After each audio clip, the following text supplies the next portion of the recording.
महत्वाची बातमी, कुणबी दाखल्यांद्वारे तुम्ही ओबीसी मध्ये आलेला आहात असं लक्ष्मण हाके यांनी म्हटलेलं आहे। 11 क्वालिफाईड मुलांची नावं सुचवतो, 11 विवाह आपल्यामध्ये करूया। ओबीसी नेते लक्ष्मण हाके यांनी हे विधान केलं आहे। कुणबी सर्टिफिकेटच्या द्वारे तुम्ही ओबीसी मध्ये आलाय।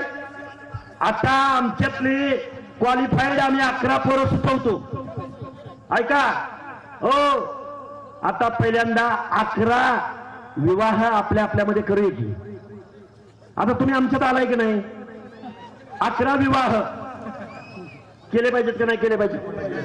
आता काय जात पात राहिलं का? आता सगळे सोयरे राहिलं का? आता पाटील शांडवकुळी क्षत्रिय काय राहिलं का? आता पहिल्यांदा 11 विवाह जाहीर करा। आमच्याकडे 11 पोरं आहेत बरं का।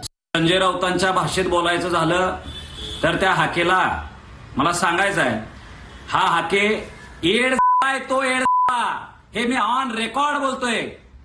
अरे हाके, तुझ्या बापाला सांग, तुझी जर बहीण शिल्लक असेल, तुझी मुलगी शिल्लक असेल तर एका बागवानाच्या घरी तुझा बाप सुरी घेऊन जाणार आहे का, भाकरी घेऊन जाणार आहे का? आता एक दिवस असा येईल, तू समोरच्या दिवशी भेट, तुला 2 थुबडीत नाही आणले तर माझ्या बापाचं नाव बदलणार। एकदा होऊन जाऊ दे समोरासमोर, लक्षानं माझ्या समोर यावं आणि सांगावं तुझी पोरगी तू द्यायला तयार आहेस का आज मुसलमानाच्या? चल।